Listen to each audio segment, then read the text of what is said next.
지난 시간에 이어서 오늘의 이 본문은 빌립의 전도 여행으로 계속해서 이어지고 있는 걸 볼 수가 있습니다. 스데반의 순교 이후에 예루살렘 교회에 큰 핍박이 일어나서 사도들을 제외한 모든 사람들이 유대와 사마리아로 뿔뿔이 흩어지게 되었습니다. 이 일을 계기로 흩어졌던 수많은 디아스포라 사람들이 있었습니다. 복음을 전하고 있는 그 많은 사람들 중에 하나님은 빌립을 택하시고 그를 불러주셨습니다. 초대교회가 뽑은 7명의 집사 중에 한 사람이었던 빌립은 우리가 지금 보고 있는 것처럼 전도자로서의 모습을 우리들에게 잘 보여주고 있습니다. 그가 방문한 첫 번째 선교지, 거기는 유대인들이 상종하지 않는 사마리아 사람들이 있는 지역에 가서 복음을 전하는 일이었습니다. 이 일을 유대인들이 알게 되면 비난을 받아야 될 일이었고, 사마리아 사람들이 듣게 되면 핍박을 받아야 될 일이기도 했습니다. 그래도 불구하고 빌립은 주님의 명령이었기 때문에 그 명령을 따라서 예수 그리스도를 담대하게 증거하게 됐고, 사마리아에 있는 사람들은 예수 그리스도를 믿고 세례를 받는 역사가 나타나게 됐습니다. 이 소식을 예루살렘 교회가 듣게 됐고, 그 소문이 진짜인지 알기 위해서 예루살렘 교회는 베드로와 요한을 급하게 사마리아 땅으로 보내게 됩니다. 사마리아에 도착한 베드로와 요한은 소문이 사실인지 아닌지를 눈으로 확인을 하고, 그 정말 하나님 임재가 있는 것을 보고, 사마리아인들에게 성령이 내려지지 않는 걸 보고 그들 한 사람 한 사람에게 손을 얹고 안수함으로 안수받은 그들이 성령의 임재 가운데 있는 것들을 보게 됩니다. 그들이 짐승으로 간주했던 사마리아인들에게도 성령님께서 임하시는 것을 그들의 두 눈으로 똑똑히 보게 하셨던 거죠. 사마리아인들도 하나님의 자녀인 것을 확인시켜 준 겁니다. 더불어 예루살렘에 있는 유대인들의 생각이 잘못된 것을 알게 하심으로 주님께서 이것을 너희가 잘못했다라고 하시는 의도가 담겨져 있습니다. 그러면 이것을 본 이 순간 예루살렘에 있는 사도들과 이 두 사도들이 어떻게 되겠습니까?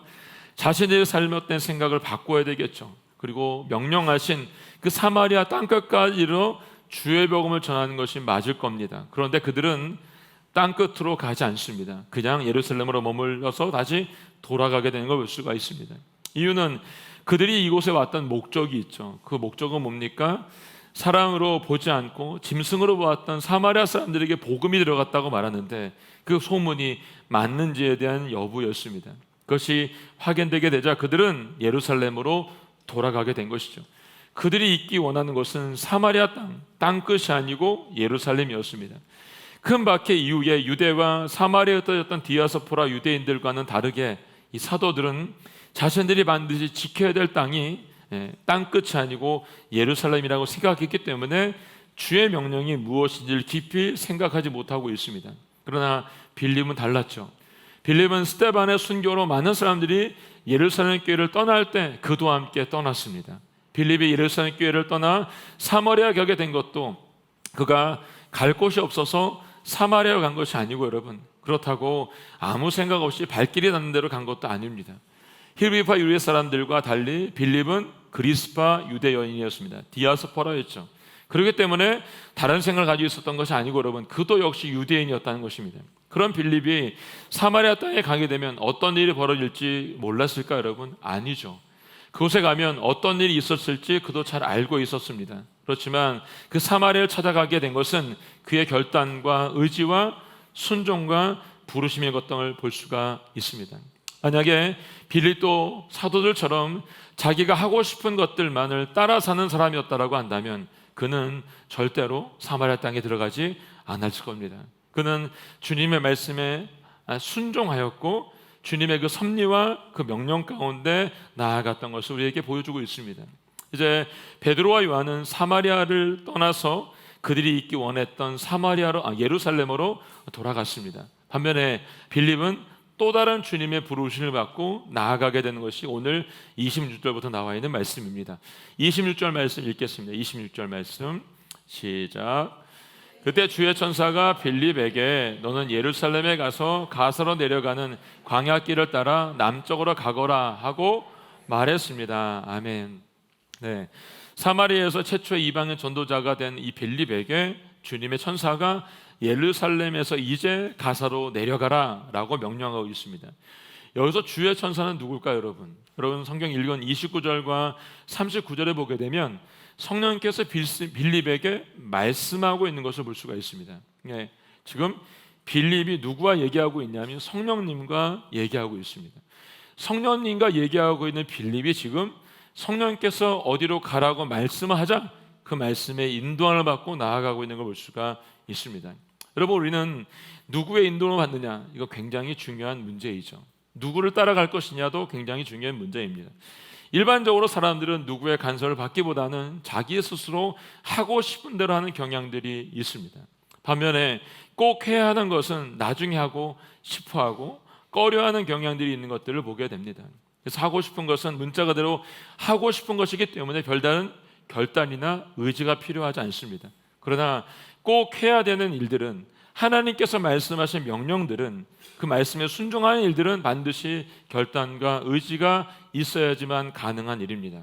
이처럼 결단과 의지가 필요 없는 일들을 계속해서 하다 보면 결과는 후회하게 되는 것을 볼 수가 있습니다.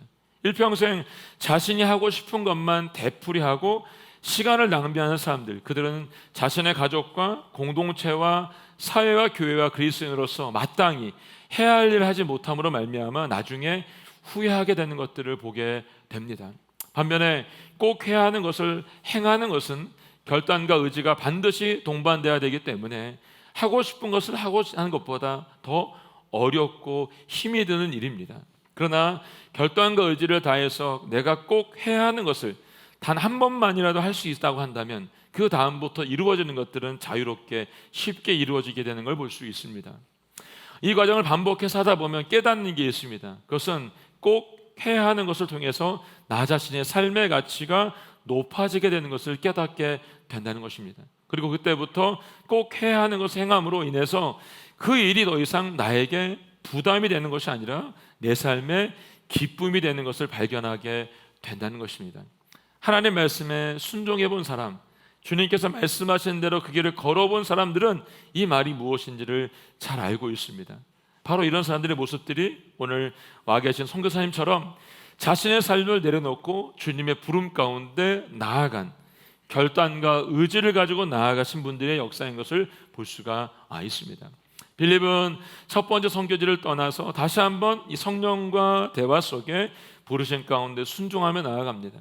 방금 전까지 사마리아에서 복음을 전하고 있었던 빌립이 자신이 원하기만 하면 사마리아에 남을 수 있었습니다. 그곳에서 사람들로부터 존경받으며 편하게 살 수 있었을 겁니다. 그런데 빌립은 안전한 곳을 선택하지 않았습니다. 빌립은 자신이 꼭 해야 할 부르심을 따라서 결단을 하고 있고, 그리고 성령님의 명령을 따라서 지금 가사로 내려가고 있는 걸 볼 수가 있습니다. 최근에 제 카톡에 왔던 소식 중에 온누리교회에서 함께 사역했던 제가 존경하는 선교 목사님이 한 분 계신데, 그 목사님께서 다시 한국에 돌아온다는 소식을 듣게 됐습니다. 기쁘면서도 목사님께서 오셔서 새롭게 개척하시고 도전해야 된다는 이 말씀의 기도 제목을 보고서 존경심과 또 감사와 또 고개가 숙여졌습니다. 이유는 지금 계시는 그 지역에서 6개월만 머물러 있으면 은퇴 후에 이후에 모든 것들이 보장되는 삶이 거기 있었습니다. 근데 거길 남지 않으신 거예요.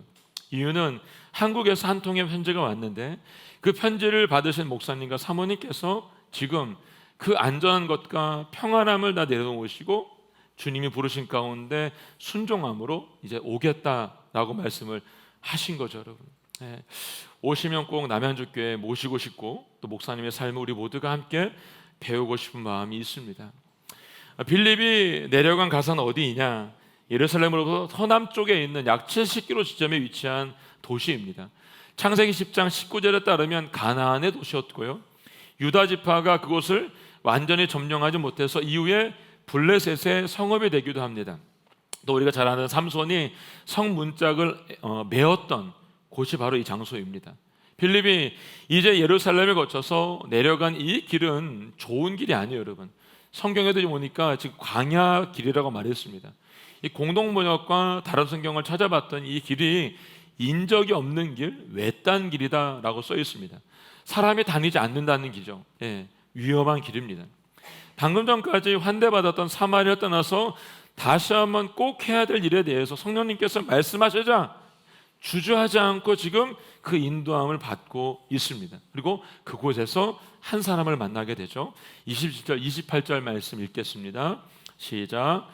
그래서 빌립이 일어나 가다가 길에서 에디오피아 내시를 만났습니다. 그러나 에디오피아 여왕 간다게의 재정을 맡은 고위 관리였습니다. 이 사람이 예루살렘에 예배드리러 갔다가 본국으로 돌아가는 길에 마차에 앉아 예언자 이사야의 책을 읽고 있었습니다. 아멘. 네. 빌립이 성령의 명령을 쫓아서 가다가 지금 누굴 만났냐면 에디오피아 내시를 만났습니다. 성령님께서 말씀하신 선교의 대상으로 언급된 이에 대해서 알 수 있는 건 이름이 아니고 오늘 보니까 출신지와 그의 직책입니다. 오늘 보니까 검은 피부를 의미하고 있는 에디오피아 사람이랍니다. 애굽의 남쪽 지역으로 나일강 유역을 중심으로 형성된 구소족 속의 후예인 것을 볼 수 있습니다. 그가 간다게의 재정을 맡은 고위 관리였어요. 이 간다게는 이 사람의 이름이 아니고 왕조를 나타내고 있는 명칭이죠. 그 로마의 가이사, 애굽의 바로 이처럼 에디오피아 왕의 칭호인 걸 볼 수가 있습니다. 그런데 이 사람이 예루살렘에 오늘 보니까 예배하러 왔다가 돌아가는 길에 그가 타고 가는 마차에서 이사야의 책을 읽고 있다라고 말하고 있습니다. 그가 이방인이었기 때문에 총회에는 들어갈 수 없었을 겁니다. 그렇기 때문에 에디오피아에서 예루살렘까지 먼 길을 찾아왔다라고 하는 것은 그가 이 유대교에 대해서 믿음을 가지고 있었던 사람이라고 추측해 볼 수 있죠.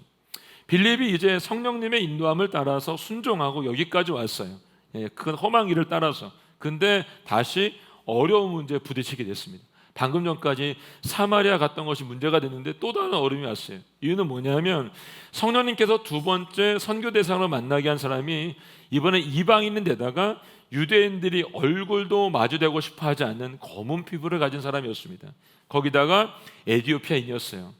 에디오피아라는 이 히브리 말을 보니까 구스인인데 구약성에서 구스는 인류의 두 번째 시조였던 노아의 세 아들 중에 저주받았던 함의 후손이었다는 거죠. 이 설상가상으로 그 사람이 하필이면 넷이었어요. 넷이. 선천적인 후천적이든 유대인들은 이들을 하나님께로부터 저주받은 존재라고 했고 인간 이하에 취급을 했습니다. 이쯤 되면 빌립의 입장에서는 하나님께 너무하다는 생각을 가질 수 있을 것 같아요. 왜냐하면 초대교회 일곱 지파에서 선택을 받을 때 사람들로부터 믿음과 신뢰와 성령 충만한 사람이라고 인정을 받았던 사람입니다. 그가 진실한 그리스도인으로서 누구도 반박하지 않았습니다. 그렇다면 믿음 좋고 사람들로 신뢰를 받고 있고 성령 충만한 사람이기 때문에 일이 술술 잘 풀려야 될 것 같습니다. 그런데 오히려 일이 풀리지 않고 자꾸 꼬이는 것 같습니다.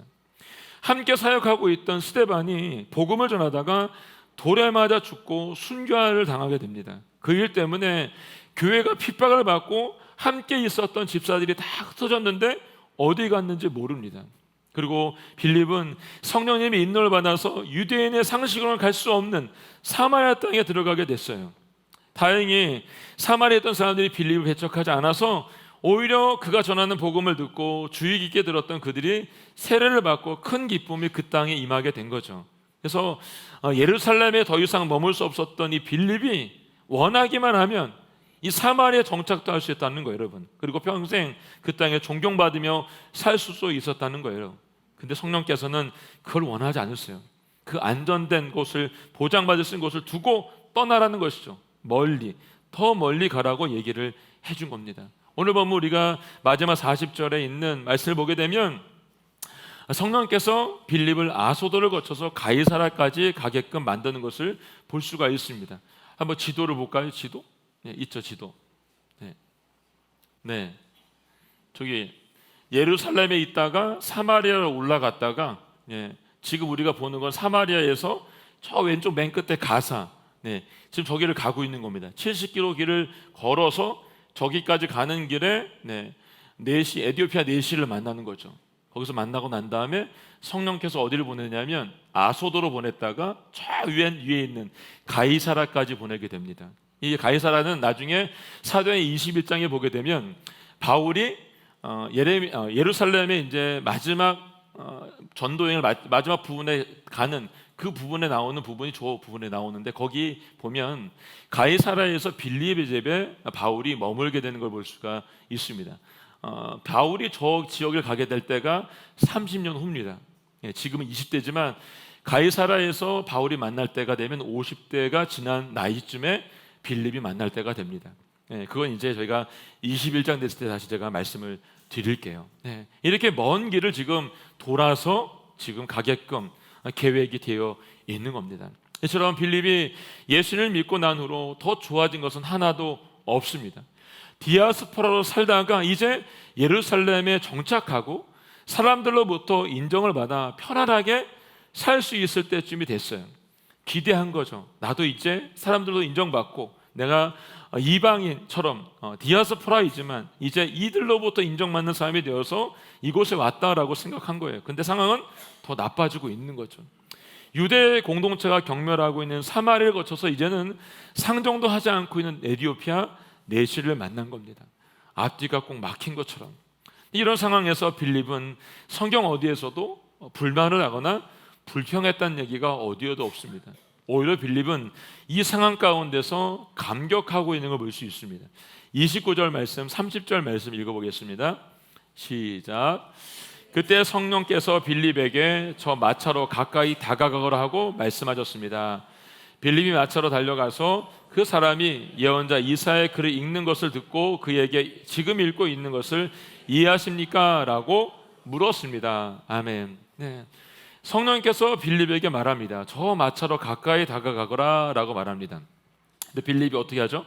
빌립은 다가가라고 말했는데 달려가서 그 사람이 무엇을 하고 있는지 봅니다. 가까이 다가가라고 했는데 빌립은 주의 말씀을 듣는 즉시 뛰어가서 달려가서 그 마차에서 무슨 일을 일어나는지를 보고 있습니다. 지금 상황은 빌립이 70km를 걸어왔다고 했습니다. 예루살렘 이쪽인 사마리아에서 왔기 때문에 에티오피아 내시를 만나려고 한다면 이틀에서 3회의 길을 더 먼저 거기서 출발해야 됩니다. 왜냐하면 이 사람 마차를 타고 가기 때문에. 더 먼저 여기서 왔잖아요, 여러분. 그럼에도 불구하고 빌립은 지금 지친 기색이 전혀 없이 말씀이 선포되자마자 달려가서 그를 만나고 있는 걸 볼 수 있습니다. 빌립이 이 상황을 얼마나 큰 기쁨과 감격 속에 받아들이고 있는지를 잘 보여주고 있는 장면이죠. 이처럼 세상적인 관점으로만 본다면 철저하게 절망하고 넘어져야 되는 것 같은데 빌립은 전혀 그렇지 않습니다. 실망하지도 않고 절망하지도 않고 말씀이 들려주자 즉시 반응하고 있는 걸 볼 수가 있습니다. 그는 이미 성령님과 대화를 통해서 인도를 받았고 사마리아 땅에 가서 그가 해야 될 일을 함으로 말미암아 또 다른 도전을 그에게 왔을 때 그 일을 거침없이 하고 있는 걸 볼 수가 있습니다. 그리고 그 인도하심을 받고 나아가게 되는 걸 볼 수 있습니다. 그 말에 순종하여서 에티오피아 내시에게 빌립이 물어봅니다. 지금 읽고 있는 것을 이해하십니까? 라고 말합니다. 이 말에 대해서 에티오피아 내시가 이렇게 반응을 하죠. 31절부터 34절까지 말씀 읽어볼까요? 시작. 그러자 그는 설명해 주는 사람이 없는데 내가 어떻게 알겠소? 라고 대답하면서 빌립에게 마차에 올라와 자기 곁에 앉으라고 부탁했습니다. 그가 읽고 있던 성경 구절은 바로 이것이었습니다. 그는 도살장으로 향하는 양처럼 끌려갔고 털 깎는 사람 앞에서 잠잠한 어린 양처럼 그의 입을 열지 않았습니다. 그는 굴욕을 당하며 공정한 재판도 받지 못해 이 땅에서 그의 생명을 빼앗겼으니 누가 이 세대의 악함을 말로 다 표현할 수 있겠는가? 그 내시가 빌립에게 이 말은 누구를 두고 한 말입니까? 예언자 자신을 두고 한 말입니까? 아니면 다른 사람을 두고 한 말입니까? 라고 물었습니다. 아멘. 내시는 지금 설명해 준 사람이 없는데 내가 어떻게 알겠냐고 이야기합니다. 그리고 자신에게 질문한 그 사람이 답을 줄 수 있을 거라는 걸 깨닫고 빌립이가 어떻게 하죠? 마태에 올라와서 자신의 옆에 앉아달라고 부탁하고 있습니다. 지금 내시가 읽었던 말씀은 이사야서 53장 7절로 8절의 말씀입니다. 이사야서 53장에 나와 있는 말씀은 하나님 이 땅의 죄인들을 위해서 예수 구원자를 보내주시고 예수 그리스도를 보냄으로 말미암아 그분을 통해서 인간의 죄값을 치르게 하시고 고난당하는 예고를 우리에게 보여주는 말씀입니다. 내시는 이 내용을 읽고 있었지만 알 수가 없었어요. 그 내시가 빌립에게 질문한 거죠. 이 책에 기록하고 있는 고난당한다고 한 이 한 사람이 도대체 누구냐는 거죠. 이 글을 쓰고 있는 이사야 선지자 본인이냐, 아니면 다른 사람을 가리키고 있느냐라는 질문이었습니다. 이 질문은 핵심을 찌르는 질문이죠. 이 땅에 살고 있는 모든 사람들이 던지고 있는 질문이기도 합니다. 이 사람이 과연 누구입니까? 예수 그리스도이죠, 여러분. 이 질문은 예수님을 신문했던 빌라도도 궁금해서 던졌던 질문입니다. 진리가 무엇이냐라고 예수님께 물어봤죠. 다메섹 도상에서 예수님 만나던 사도 바울의 질문 속에도 있습니다. 주여, 당신은 누구십니까? 라고 물어봤습니다. 이 해답을 풀 수 있다면 그 사람은 세상의 모든 질문에 답을 할 수 있습니다. 우리가 하고 있는 교육, 철학, 경제, 정치, 질병과 죽음과 영혼의 살아감, 이 모든 것의 해답은 오직 예수 그리스도이기 때문에 그렇습니다. 이 핵심을 지금 내시는 물어본 것이고 빌립은 이것을 설명해서 풀어주었습니다. 35절 말씀 읽겠습니다. 35절 시작. 그러자 빌립이 그의 입을 열어 바로 그 성경 구절로부터 시작해서 예수에 대한 복음을 전해 주었습니다. 아멘. 빌립이 이사야서의 말씀을 듣고 그 말씀으로부터 시작해서 예수에 대한 복음의 말씀을 전하고 있습니다. 에티오피아 내시가 그토록 듣고 싶었던 대답, 예수 그리스도의 대답, 그 복음을 내시에게 알려준 겁니다. 이 복음의 핵심을 너무너무 듣고 싶어했던 그 질문에 대해서 빌립이 아주 진지하게 대답을 해주고 있습니다. 이 대답을 들은 내시가 예수 그리스도를 영접하죠. 그리고 이렇게 고백합니다. 36절 말씀 읽어볼까요? 36절 시작. 그들이 길을 따라 내려가다가 물 있는 곳에 이르게 되자 내시가 말했습니다. 보시오, 여기 물이 있어. 내가 세례를 받지 못할 이유가 어디 있겠소. 아멘. 네. 이제 에티오피아 내시에게 있었던 모든 영적인 의심들이 사라지게 됐습니다. 예수님을 만남으로 말미암아 예수님이 이 땅에 오셨고 그분이 나를 위해서 십자가를 못 박아 죽으셨고 부활하셨고 자신이 지금 세례를 받는 이 일들에 대해서 주저할 필요가 없다라고 얘기하고 있습니다. 그가 이 마음을 품게 되자 마치 준비된 것처럼 이 광야의 길에 가던 길에 그 앞에 물이 나타나게 된 걸 볼 수가 있습니다. 36절, 37절 사이에 37절이 없다라고 써 있는데 이 37절 없음의 기록을 보니까 이 주석사와 이 세번역 성경을 보면 이렇게 기록하고 있어요. 빌립이 말하였다. 그대가 마음을 다하여 믿으면 세례를 받을 수 있습니다. 그때 내시가 대답하였다. 나는 예수 그리스도가 하나님의 아들이신 것을 믿습니다. 라고 이렇게 기록하고 있습니다. 이 말은 이 권위 없는 사본이라며 성경에 지금 싣고 있지 않지만 중요한 것은 여기서 우리가 보고 싶은 것은 내시의 고백이라는 것이죠. 주는 그리스도시요 살아계신 하나님의 아들이시라고 하는 것을 내가 믿습니다라는 고백을 지금 그가 하고 있는 것입니다. 이 고백을 마치자 광야에 놀라운 축제가 일어났죠. 38절 말씀 읽겠습니다. 38절 시작. 그리고 내시는 마차를 멈추라고 명령했습니다. 그리하여 빌립은 내시와 함께 물러 내려가 그에게 세례를 베풀었습니다. 아멘. 네, 내시는 마차를 멈추고 빌립과 함께 물로 내려가 세례를 받습니다. 내시가 생각할 때 이 물이야말로 주님께서 자신을 위해 광야에 준비해 주신 물로 믿고 그 시간 스스로 내가 세례를 받겠다라고 자처하고 그리고 내려가서 지체하지 않고 세례를 받게 되는 걸 볼 수가 있습니다. 이 일은 여러분 우리에게 놀라운 일들을 가르쳐주고 있습니다. 이 순간 2000년 역사상 에티오피아 이방인에게 저주받은 함의 후손인 구스 사람에게 아프리카 후손인 피부가 검은 사람에게 그리고 거세당한 내시에게도 하나님이 존귀한 자녀가 될 수 있다라고 하는 선포가 여기에 담겨 있는 것입니다. 그리고 이방인인 에티오피아 내시에게 최초로 예수 그리스도의 이름으로 세례를 베푼 역사적인 순간이 바로 이 순간이라는 것이죠. 여러분 이 순간 이사야서 56장 3절로 5절의 말씀에 예언의 말씀이 이루어진 것입니다. 읽어볼까요? 3절 5절 말씀 시작. 이방 사람에게라도 여호와께 속했다면 여호와께서 나를 그분의 백성과 차별하시는구나 하고 말하지 못하게 하여라. 고자라도 나는 마른 나무에 불과하구나 하고 말하지 못하게 하여라. 여호와께서 말씀하신다. 고자라도 내 안식일을 지키고 내가 기뻐한 일을 골라서 하며 내 언약을 단단히 붙들기만 하면 내 성전과 내 성벽 안에 기념비를 세워주고 아들과 딸에게 물려주는 이름보다 더 좋은 이름을 주겠다. 내가 그들에게 영원히 끊어지지 않는 이름을 주겠다. 아멘. 네. 이 말이 여기 에디오피아 내시에게 얼마나 감격적인 말일까 여러분. 네. 거세당하고 고자된 에디오피아 내시에게도 오늘 구원의 역사가 이루어졌다라고 예언의 말씀이 이루어진 겁니다. 그리고 그는 지금 예수 그리스도를 믿고 믿는 사람이 된 거죠 여러분.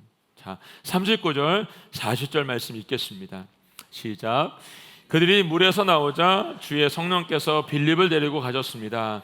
내시는 그를 다시 볼 수 없게 되었으나 매우 기뻐하며 가던 길을 계속 갔습니다. 빌립은 아소도에 나타나 가이사랴에 도착할 때까지 모든 마을들을 두루다니며 복음을 전했습니다. 아멘. 세례를 받고 나오는 순간 성령님께서 빌립을 또 다른 장소로 옮기십니다. 왜요? 아직 그에게 할 일이 남아 있다는 것이죠. 우리 이 부분을 충분히 상상해 볼 수 있는데 아까 우리 지도에 본 것처럼 성령께서 빌립을 아소도로 보내시고 그곳에서도 여러 도시를 거쳐서 올라가면서 이방인의 도시들마다 가이사랴에 이르기까지 계속해서 복음을 전했던 것을 볼 수가 있습니다. 그의 이 단순한 순종을 통해서 성령님은 어떻게 하십니까? 섬세하게 그의 길을 인도해 주고 있는 걸 볼 수가 있습니다. 그리고 계속해서 우리가 읽고 있는 이 사도행전 역사를 기록하고 있는 것을 볼 수가 있죠. 요한일서 1장 1절 말씀은 이렇게 써 있습니다. 제가 읽을게요. 이 글은 생명의 말씀에 관한 것입니다. 생명의 말씀은 태초부터 있었고 우리가 들었고 우리 눈으로 보았으며 우리가 주목했고 손으로 만져본 것입니다. 빌립이 전하고 있는 복음은 여러분 복잡한 게 아니고 아주 단순한 겁니다. 예수 그리스도, 그분이 부활하셨고 다시 살아나셨고 다시 오시겠다고 말씀하신 그 말씀을 우리에게 준 겁니다. 우리가 들었고 눈으로 보았고 주목하였고 손으로 만져본 것이 됐다는 것이죠 여러분. 지난 시간에도 말씀을 드린 것처럼 2000년의 이 복음은 여전히 오늘도 동일한 복음이라는 것입니다. 여러분과 저에게 다른 복음을 준 것이 아니라 빌립이 전하고 있는, 스테반이 전했던, 베드로가 전하고 있는, 요한이 전하고 있는 그 복음이 지금 우리가 전해야 되는 복음입니다. 이 복음은 2000년에 사람을 살리는 곳에, 변화시키는 곳에, 구원하는 곳에 사용되었습니다. 오늘도 가능합니다. 우리에게 믿음이 부족할 뿐입니다. 오늘도 우리 모두에게 빌립과 같이 이 단순한 믿음으로 순종한 역사가 우리 모두 가운데 있기를 예수의 이름으로 축복합니다. 여러분, 제가 2024년을 시작하면서 작은 예수 40일 새벽기도 시작했죠. 이게 지금 집이 어디 있는지는 아시나요? 네. 1년에 4분기 중에 1분기가 마쳤습니다. 여러분 저희가 이 보면 이 안에 우리가 뭘 썼죠 여러분? 전도 대상자 이렇게 썼습니다. 기억도 안 나시나요? 그러시면 안 되시는데. 네. 여러분들이 첫날 위임 목사님께서 말씀하셔서 여러분들이 분명히 이 40일 책자에다가 쓰셨을 겁니다. 저도 여기다가 3명을 썼습니다. 네. 제 머리 해주는 미용실 원장을 써놨습니다. 여기다 지금. 네. 제가 지금 5년째 전도하고 있는데 네. 썼습니다. 계속 만나면서 복음을 전하고 있습니다. 여러분 2000년 전에 그 역사는 지금도 일어난다고 말을 했습니다. 중요한 건 빌립처럼 단순한 믿음과 단순한 순종이 필요한 거죠. 오늘 여러분 돌아가셔서 이 책을 다시 끝내시고 그분들의 이름을 찾으세요. 그리고 손을 얹고 기도할 수 있기를 원합니다. 그냥 우리가 지나가는 것처럼 하라고 했으니까 행사처럼 했다고 한다면 여러분 그렇게 하지 마세요. 네. 기억하기 원하고 그리고 오늘 우리의 믿음의 선포가 여기 적어놓은 이 사람들에게 구원의 메시지로 전해줄 수 있기를 원합니다. 복잡한 게 아니고 단순하다고 했습니다. 만나면 그냥 복잡하게 말씀하지 마시고 교회 좀 가세요. 네. 예수 믿으세요. 이렇게 말씀을 한마디씩 하라는 거예요. 제가 여기 써놓은 거에는 저희 아버님 바로 밑에 동생 한 분 계시고 외삼촌 중에 한 분이 여기 계십니다. 여러분. 저희 형수님이 돌아가셨을 때 제가 오셨어요. 두 분이. 오셔가지고 제가 또 얘기했습니다. 장아버지 교회 가셔야죠. 삼촌한테도 외삼촌 교회 가야 돼요. 가시기 힘드시면 남양주 사시거든요. 저희 교회 오세요. 제가 그렇게 말했습니다. 네. 여러분 어려운 게 아니고 저와 여러분 해야 되는 거는 입을 벌려 전하는 겁니다. 교회 다니세요. 예수 믿으세요. 예, 주님이 우리에게 복잡하게 가르쳐주지 않으셨어요. 예, 전하면 돼요. 일은 누가 합니까? 주님이 하시는 거죠. 우리에게 분명히 심으라고 하셨습니다. 여러분 심으세요. 그러면 자라게 하시고 뿌리 나게 하시고 꽃 피게 하시고 열매 맺게 하시는 분, 그분이 하나님인 것을 꼭 기억할 수 있기를 예수님 선포합니다. 오늘 돌아가셔서 이 책을 찾으시고 여러분 있으신 세 사람에게 손을 얹으시고 오늘 기도할 수 있기를 예수님 선포합니다. 아멘. 함께 찬양하고 오늘 기도하겠습니다. 오늘 찬양은 보내소서입니다. 주님 나를 택하사 잃어버린 자에게 아버지의 사랑을 나누게 하시고 어두움을 밝히셔서 차가운 마음을 녹이시고 진리의 빛을 전하게 하여 주십시오. 이 시간 함께 찬양하고 기도하겠습니다.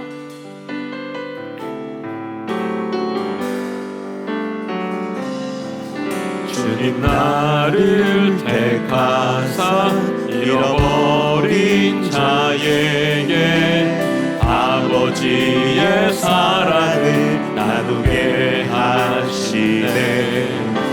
어두움을 밝히며 차가운 마음 녹이는 진리의 빛 전하게 하소서. 보내소서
아버지, 주님이 나를 택하여 불러주셨습니다. 빌리처럼, 스데반처럼, 베드로처럼, 요한처럼, 바울처럼 주님이 우리를 한 사람 한 사람을 집어서 불러주셨습니다. 아버지의 사랑을 나누라고, 그 복음을 전하라고 우리에게 명령해 주었습니다. 세상이 차갑고 어두울지라도 진리의 빛이 전해 줄 수 있도록 저희를 사용하여 주시길 원합니다. 시련이 찾아온다 할지라도 주님의 능력을 기억하는 저희가 되게 하여 주시옵소서. 주님이 가진 그 길을 생명처럼 붙잡을 수 있는 은혜가 우리 모두 가운데 있게 하여 주시옵소서. 단순한 그 복음, 그 복음의 진리를 세상 가운데 전하는, 이제 기억하고 다시 전할 수 있는 은혜가 우리 가운데 있게 하여 주시옵소서. 우리가 기억하고 적었던 그 한 명의 이름을 기억하며 이제 주여 외치고 고백하며 기도하겠습니다. 주여, 하나님 아버지, 하나님 아버지, 우리 가운데 임하여 주시옵소서. 주님이 날 택하여 불러주셨습니다. 잃어버린 자들에게 보내주셨습니다. 소망이 없는 자들에게 주님 말씀해 주었습니다. 그들에게 아버지의 사랑을 나누게 해주십시오. 생명의 말씀을 전하게 하여 주시옵소서. 목자 없이 방황하고 있는 양 같은 그들에게, 방황하고 있는 그들에게 주님의 사랑을 전할 수 있도록 도와주시기를 원합니다. 아버지 하나님, 저희가 올해를 시작하면서 아버지 하나님 전도 연장 적었습니다. 아버지 하나님, 그들이 하나하나를 주님 기억하여 주시옵소서. 그에게 명령하신 이 복음의 말씀을 전하는 은혜가 우리 모두 가운데 있게 하여 주시옵소서. 어떤 시에 있다 할지라도 주님의 눈물을 기억할 수 있는 저희가 되게 하여 주시옵소서. 주께서 가신 그 길을 나도 걸어갈 수 있도록 성령이 붙잡아 주시고 인도하여 주시옵소서. 하나님 아버지, 하나님 아버지, 우리가 다시 한번 주의 말씀에 순종할 수 있도록 도와주시고 주의 말씀에 완행할 수 있도록 도와주시옵고, 성령에게 나를 이끌어주신 대로 내가 행하며 나아갈 수 있도록 아버지 붙잡아 주시고 인도하여 주시옵소서. 주님의 길에만 걸어갈 수 있도록 저희가 다시 한번 이 생명을 불어넣어 주시옵소서. 모두를 찬양합니다. 아버지 임하여 주시옵소서. 감사합니다. 생명의 말씀을 태초부터 있었고 우리가 들었고 우리의 눈으로 보았으며 우리가 주목했으며 손으로 만져진다라고 말씀해 주었습니다. 하나님 아버지, 우리를 택하여 불러주셨습니다. 잃어버린 영혼들을 향해서, 그리고 하나님 아버지, 주님을 모르는 소망 없는 그들을 향해서 저희를 불러주셨습니다. 목자 없이 방황하는 저들을 향해서 불러주셨습니다. 하나님 아버지, 우리가 어떤 시련이 있다 할지라도 주님의 눈물을 기억하는 믿음의 선지자가 되게 하시고 전도자가 되게 하시고 선교자가 될 수 있도록 도와주시기를 원합니다. 주님 걸어가신 그 길을 나도 걸어갈 수 있도록 주여 우리 붙잡아 주시고 인도하여 주시옵소서. 저희가 올 한해 주님 앞에 이름을 적어 아버지 하나님께 올려드린 한 분 한 분이 있습니다. 주님 기억하여 주시고 이 시간 찾아가 주시고 그 마음속에 예수 그리스도의 향기가 나타날 수 있도록 도우시고 인도하여 주시옵소서. 세량하실 주님의 이름을 찬양하며 감사드리며 예수님의 이름으로 축복하며 기도하였습니다. 아멘.